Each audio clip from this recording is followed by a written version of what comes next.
ശരവണഭവ. എല്ലാവർക്കും കാർത്തികേയം യൂട്യൂബ് ചാനലിലേക്ക് സ്വാഗതം. ഇന്ന് ഞാൻ നിങ്ങളുമായിട്ട് പങ്കുവയ്ക്കുന്നത് നമ്മുടെ ജന്മസംഖ്യ അനുസരിച്ച് എങ്ങനെ നമുക്ക് നമ്മുടെ ജീവിതത്തിൽ വിജയിക്കുവാനും ധനം സമ്പാദിക്കാനും സാധിക്കും എന്നുള്ളതാണ്. നമുക്കറിയാം, നമ്മൾ ഓരോ രാശികളിൽ ജനിച്ചവർക്ക് ഓരോ ദൈവങ്ങളുണ്ട്. ആ ദൈവങ്ങളെ നമ്മൾ പ്രാർത്ഥിക്കുമ്പോൾ നമുക്ക് ജീവിതത്തിൽ വിജയമുണ്ടാകും. ഓരോ ദശകൾക്കനുസരിച്ച് നമ്മൾ ഓരോ പൂജകളും വഴിപാടുകളും ചെയ്യുമ്പം അതിൻ്റേതായിട്ടുള്ള ഉയർച്ചകൾ നമുക്കുണ്ടാകും. അതേപോലെ തന്നെ നമ്മുടെ ജന്മസംഖ്യ അനുസരിച്ച് നമ്മുടെ ഈ ജീവിതം മുഴുവൻ നമ്മൾ ആ ഒരു ജന്മസംഖ്യയ്ക്ക് അനുസരിച്ചുള്ള ലക്ഷ്മി ഭാവത്തെ പൂജിക്കുമ്പോൾ നമുക്ക് ധനസമൃദ്ധിയും ഐശ്വര്യവും ഉണ്ടാകും. 16 ലക്ഷ്മികളാണ് ഉള്ളത്. അതിൽ തന്നെ അഷ്ടലക്ഷ്മി ഭാവത്തിന് നമ്മുടെ ജീവിതത്തിൽ ഒരുപാട് മാറ്റങ്ങൾ വരുത്താൻ സാധിക്കും. ഇന്ന് ഞാൻ നിങ്ങളുമായിട്ട് പങ്കുവയ്ക്കുന്നത് നമ്മുടെ ജന്മസംഖ്യയ്ക്ക് അനുസരിച്ച് നമ്മൾ പൂജിക്കേണ്ടുന്ന ലക്ഷ്മി ഭാവത്തെ കുറിച്ചാണ്. ആ ലക്ഷ്മി ഭാവത്തെക്കുറിച്ച് പൂജിക്കുമ്പോൾ നമ്മൾ മന്ത്രങ്ങൾ, പൂജകൾ എന്നൊന്നുമില്ല. ഓരോ ജന്മസംഖ്യ ഉള്ളവർക്കും വ്യത്യസ്ത രീതിയിലുള്ള കാര്യങ്ങളായിരിക്കും ചെയ്യേണ്ടത്. അപ്പോൾ അതെന്തൊക്കെയാണെന്ന് നോക്കാം. അതിനു മുൻപ് ആദ്യമായിട്ടാണ് നിങ്ങൾ ഈ ചാനൽ കാണുന്നതെന്നുണ്ടെങ്കിൽ ചാനൽ ഒന്ന് സബ്സ്ക്രൈബ് ചെയ്യുവാനും വീഡിയോ മുഴുവനായിട്ട് കണ്ടിഷ്ടപ്പെട്ടാൽ ലൈക്ക് ചെയ്യുവാനും ഷെയർ ചെയ്യുവാനും മറക്കരുത്. ആദ്യം തന്നെ ജന്മസംഖ്യ 1 ആയിട്ടുള്ളവർ, അതായത് 1, 10, 19, 28 തീയതികളിൽ ജനിച്ചവർ. ഈ തീയതികളിൽ ജനിച്ചവരുടെ ലക്ഷ്മി ഭാവം എന്ന് പറയുന്നത് ആദിലക്ഷ്മിയാണ്. അവർ ആദിലക്ഷ്മി ദേവിയെ വേണം. ലക്ഷ്മി ഭാവത്തിൽ നമ്മൾ സാധാരണ എല്ലാ ലക്ഷ്മി ഭാവങ്ങളെയും ഒന്നിച്ച് പൂജിക്കാറുണ്ടെങ്കിലും ആദിലക്ഷ്മിയെ വേണം നമ്മൾ പ്രാർത്ഥിക്കാൻ. അവർ ചെയ്യേണ്ടത് എല്ലാ വെള്ളിയാഴ്ചകളിലും ലക്ഷ്മി ദേവിക്ക് ചുമന്ന കളറിലെ ഒരു പൂവ് സമർപ്പിക്കുക എന്നുള്ളതാണ്. എല്ലാ വെള്ളിയാഴ്ചകളിലും ആൻഡ് എല്ലാ ദിവസങ്ങളിലും ആദിലക്ഷ്മിയുടെ മന്ത്രം അവർ ചൊല്ലുക എന്നുള്ളതാണ്. ഞാൻ ഇവിടെ കാണിച്ചിട്ടുണ്ട്. ഈ ഒരു മന്ത്രം എല്ലാ ദിവസവും നിങ്ങൾ 1 പ്രാവശ്യമോ 3 പ്രാവശ്യമോ 11 പ്രാവശ്യമോ ഒക്കെ ചൊല്ലാം. സാധാരണ നമ്മൾ അതിരാവിലെ എഴുന്നേറ്റ് കയ്യിൽ നോക്കി കരാഗ്രവസ്ഥേ ലക്ഷ്മി എന്നുള്ള മന്ത്രം ചൊല്ലാറുണ്ട്. അതിന് പകരമായി നിങ്ങൾക്ക് ഈ ഒരു ആദിലക്ഷ്മിയെ ഈ ഒരു മന്ത്രം ചൊല്ലാവുന്നതാണ്. അതുമാത്രവുമല്ല, നിങ്ങളുടെ ഫോണിൻ്റെ വാൾപേപ്പർ, ലാപ്ടോപ്പിൻ്റെ, കമ്പ്യൂട്ടറിൻ്റെ വാൾപേപ്പറൊക്കെ ആയിട്ട് ആദിലക്ഷ്മിയുടെ ഫോട്ടോ വെക്കാവുന്നതാണ്. നമ്മൾ എന്തൊരു കാര്യത്തിന് ഇറങ്ങിത്തിരിക്കുമ്പോഴും ആദിലക്ഷ്മിയോട് പ്രാർത്ഥിക്കുന്നതും നിങ്ങൾക്ക് ഐശ്വര്യം തരുന്ന ഒന്നായിരിക്കും. ലക്ഷ്മി ദേവിക്ക് പ്രത്യേകിച്ച് ദോഷങ്ങളൊന്നുമില്ല. അതുകൊണ്ട് തന്നെ ആർക്ക് വേണമെങ്കിലും ലക്ഷ്മി ദേവിയെ എപ്പോൾ വേണമെങ്കിലും പ്രാർത്ഥിക്കാവുന്നതാണ്. ഇനി രണ്ടാമത്തെ നമ്പേഴ്സ്, അതായത് അവരുടെ ജന്മസംഖ്യ 2 ആയിട്ട് വരുന്നവർ, 2, 11, 20, 29 തീയതികളിൽ ജനിച്ചവർ ധനലക്ഷ്മിയെയാണ് പ്രാർത്ഥിക്കേണ്ടത്. അവർ ചെയ്യേണ്ടത് കയ്യിൽ 2 സിൽവർ കോയിൻസ് എപ്പോഴും സൂക്ഷിക്കുക എന്നുള്ളതാണ്. അതായത് നമ്മുടെ മണി പേഴ്സ് ഉണ്ടല്ലോ, നമ്മൾ ഉപയോഗിക്കുന്ന നമ്മുടെ മണി പേഴ്സ് എപ്പോഴും സൂക്ഷിക്കുക. ഇനി സിൽവർ കോയിൻസ് ഇല്ലാത്തവർ സിൽവറിൻ്റെ നമ്മുടെ കൊലുസിൻ്റെയൊക്കെ 2 മുത്തുകൾ എടുത്താലും മതിയാവും. പക്ഷേ സിൽവർ കോയിൻസ് ആണ് ഏറ്റവും നല്ലത്. അവർക്കും ഈ ഒരു ധനലക്ഷ്മിയുടെ മന്ത്രം ഞാനിവിടെ കാണിച്ചിട്ടുണ്ട്. ഇത് എല്ലാ ദിവസവും ജപിക്കാവുന്നതാണ്. ഞാൻ പറഞ്ഞതുപോലെ രാവിലെ എഴുന്നേൽക്കുമ്പോഴേ ഇത് ചൊല്ലിക്കൊണ്ട് എഴുന്നേൽക്കാം. അടുത്തതായി ജന്മസംഖ്യ 3, 12, 21, 30. അവരുടെ ജന്മസംഖ്യ 3 ആണ്. ഈ തീയതികളിൽ ജനിച്ചവർ ധൈര്യലക്ഷ്മിയെയാണ് പൂജിക്കേണ്ടത്. അവർ ചെയ്യേണ്ടത് ഓം ശ്രീം എന്നുള്ള ലക്ഷ്മി ദേവിയുടെ മന്ത്രം എല്ലാ ദിവസവും 11 പ്രാവശ്യം ജപിക്കുക എന്നുള്ളതാണ്. എല്ലാ ദിവസവും നിങ്ങൾ ഈ ഒരു മന്ത്രം ജപിക്കണം 11 പ്രാവശ്യം. ഇവിടെ നിങ്ങൾ ധൈര്യലക്ഷ്മിയുടെ പർട്ടിക്കുലറായിട്ടുള്ള മന്ത്രം ചൊല്ലണം എന്ന് നിർബന്ധമില്ല. താല്പര്യമുള്ളവർക്ക് ജപിക്കാവുന്നതാണ്. അങ്ങനെ അല്ലെങ്കിൽ ഈ ഒരു മന്ത്രം നിങ്ങൾ ജപിച്ചാൽ മതിയാവും.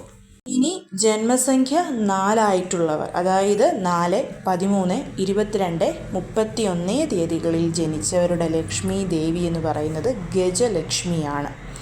അവർ ചെയ്യേണ്ടത് ഒരു പച്ച കളറിൽ ചെടി, അതായത് ഗ്രീൻ പ്ലാന്റ് നമ്മൾ ജോലി ചെയ്യുന്നവരാണെങ്കിൽ ജോലി ചെയ്യുന്നവരുടെ അടുത്ത്, നമ്മൾ ജോലി ചെയ്യുന്ന സ്ഥലത്ത് ആ മേശയിലോ അവിടെ അടുത്തെവിടെയും വെക്കുക.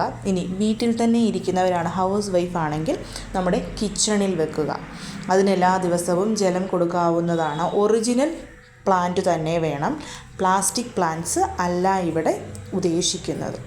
അതിനുശേഷം അവർ ഗജലക്ഷ്മിയുടെ മന്ത്രം എല്ലാ ദിവസവും ജപിക്കേണ്ടതാണ്. ഞാനിവിടെ കൊടുത്തിട്ടുണ്ട് ഗജലക്ഷ്മിയുടെ മന്ത്രം.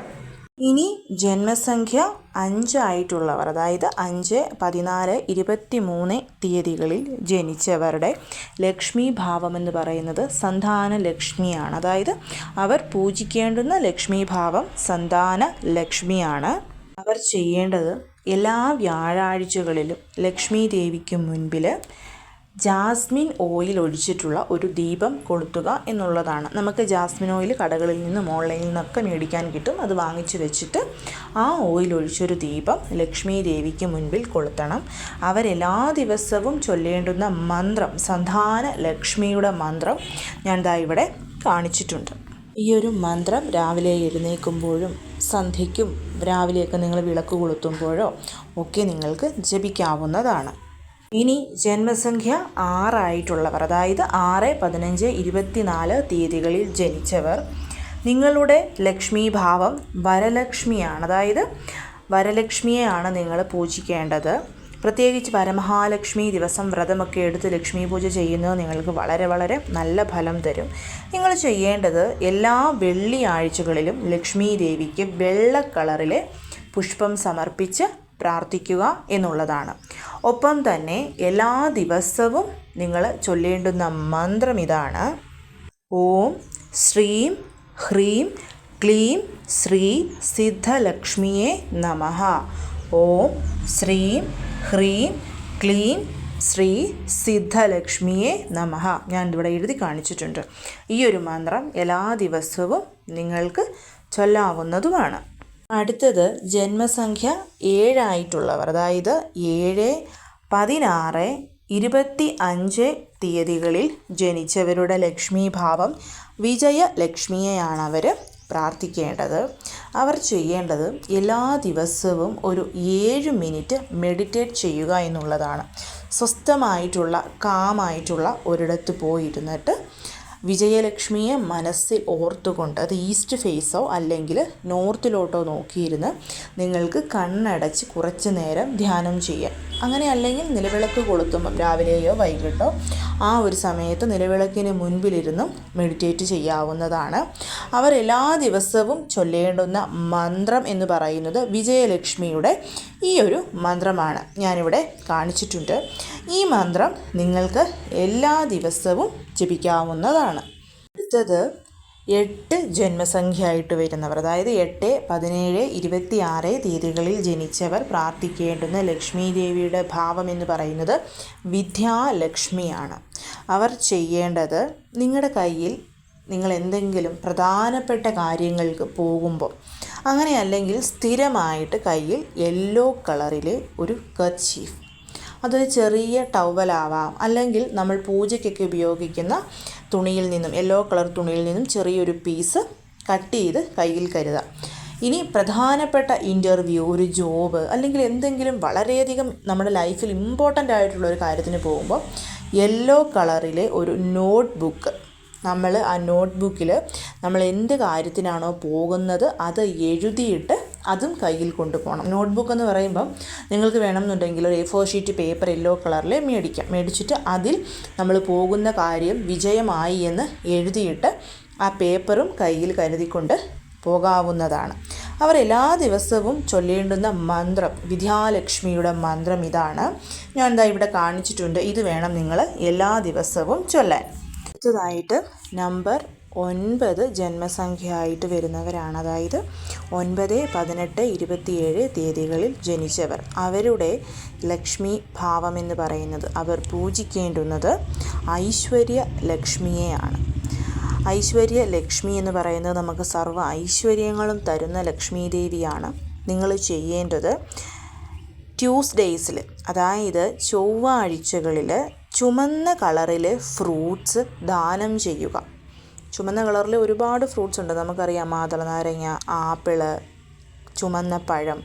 അങ്ങനെ നിങ്ങൾക്ക് കിട്ടുന്ന ചുമന്ന കളറിൽ ഫ്രൂട്ട്സ്, പഴങ്ങൾ എന്താണോ അത് ആർക്കെങ്കിലും എല്ലാ ചൊവ്വാഴ്ചകളിലും ദാനം ചെയ്യുക. ഒപ്പം തന്നെ എല്ലാ ദിവസവും ചൊല്ലേണ്ടുന്ന മന്ത്രം ഇതാണ്: ഓം ശ്രീം ഹ്രീം ഐശ്വര്യ ലക്ഷ്മിയെ നമ. ഈ ഒരു മന്ത്രം എല്ലാ ദിവസവും ചൊല്ലുകയും ചെയ്യണം. അപ്പോൾ 1 മുതൽ 9 വരെയുള്ള ജന്മസംഖ്യകളിൽ ജനിച്ചവർ പ്രാർത്ഥിക്കേണ്ടുന്ന ലക്ഷ്മി ഭാവം എന്താണെന്നും ചൊല്ലേണ്ടുന്ന മന്ത്രം, അവർ സ്ഥിരമായി ചെയ്യേണ്ടുന്ന കാര്യങ്ങൾ എന്താണെന്നുമാണ് ഞാൻ പറഞ്ഞിരിക്കുന്നത്. ഇത് നിങ്ങൾ സ്ഥിരമാക്കുക നിങ്ങളുടെ ജീവിതത്തിൽ. ആദ്യമായിട്ട് ചെയ്യുമ്പോൾ തുടർച്ചയായിട്ട് 21 48 ദിവസം നമ്മളിത് ചെയ്യുക തന്നെ വേണം. എങ്കിൽ മാത്രമേ നമ്മൾ ഉദ്ദേശിക്കുന്ന റിസൾട്ട് ഇതിന് നമുക്ക് ലഭിക്കുകയുള്ളൂ. അപ്പോൾ എല്ലാവരും ഇത് ചെയ്യാൻ ശ്രമിക്കണം. തീർച്ചയായിട്ടും അഷ്ടലക്ഷ്മികളുടെയും 16 ലക്ഷ്മികളുടെയും അനുഗ്രഹം നമുക്ക് ലഭിക്കും. എല്ലാവരെയും മുരുകൻ അനുഗ്രഹിക്കട്ടെ. ഓം ശരവണഭവ.